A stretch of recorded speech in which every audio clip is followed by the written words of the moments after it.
comes to our mind when we hear the word administration. If we live in Spain, maybe we think about the annoying bureaucracy. And we think, oh no, I need to make an appointment, and later they'll ask me for a photocopy of my DNA, social security, empadronamiento, proof of life, and for sure I won't have enough photocopies. And after that, we have to wait a long queues and then wait months for a reply, and maybe we don't get anything and we have to start again. But what does the word administration in the Bible mean? The Hebrew word translated administration comes from the root pakah, more or less, pakah, meaning visit, turn attention to. It's also translated care and oversight. So when the Bible uses the word administration from God, it means certain ones appointed by Jehovah to give attention to his people, to care, protect, and oversee them for their own benefit. And this is a big difference to human oversight. When we read in the beginning of the Bible in Genesis chapter 1 and verse 26, we can see that Jehovah assigned to first man Adam a pleasant job of looking after the animal creation.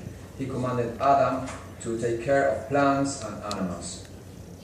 After the flood, the patriarchal system was established, where the head of the household directed and managed the family life and property, and imposed a standard of conduct from God. But when the time came for God to make Israel a nation, God appointed Moses as leader. In turn, Moses delegated authority to other men. We can see this. Please read together in Exodus, the book of Exodus, chapter 18, verses 20 and 21. 18, chapter 18, verse 20 and 21. It says, you should warn them about what the regulations and the laws are, and make known to them the way in which they should walk and the work that they should do.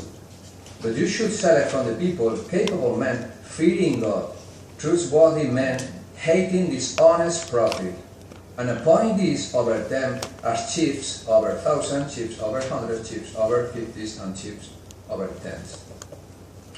Like this, following the rules of Jehovah, they were able to succeed in the administration of the nation. After that, when the Israelites took the land of Canaan, God gave them judges who administered justice from Jehovah for their benefit too.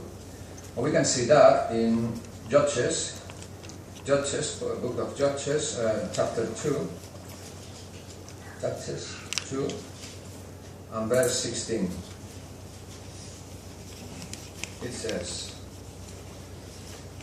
so Jehovah would raise up judges who would save them from the hand of their plunderers.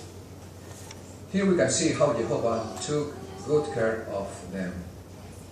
Finally, when the nation eventually became a kingdom with a king, it began operating an administration system even more complex.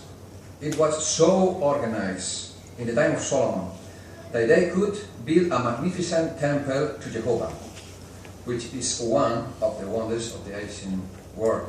Let's read that in 1 Kings, in the book of 1 Kings, please.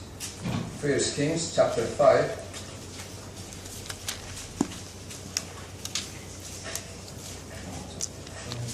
and verse 15 to 15. It says, King Solomon conscripted men for forced labor out of all Israel. 30,000 men were conscripted. He would send them to Lebanon in shifts of 10,000 each month. They would spend a month in Lebanon and 2 months of their homes. And Adoniram was over those conscripted for forced labor. Solomon had 70,000 common laborers and 80,000 stone cutters in the mountains. Can you imagine how well everything was organized. But later, when God rejected the nation of Israel, he established another form of administration with the Christian congregation in the first century. Therefore, we can see that whenever God has established administration for his servants, it's always been for their good. That was true in ancient times, and it is true today as well. So, are we examining our attitude toward the administration that Jehovah has set up for us in this time of the end, remembering that it's for our benefit?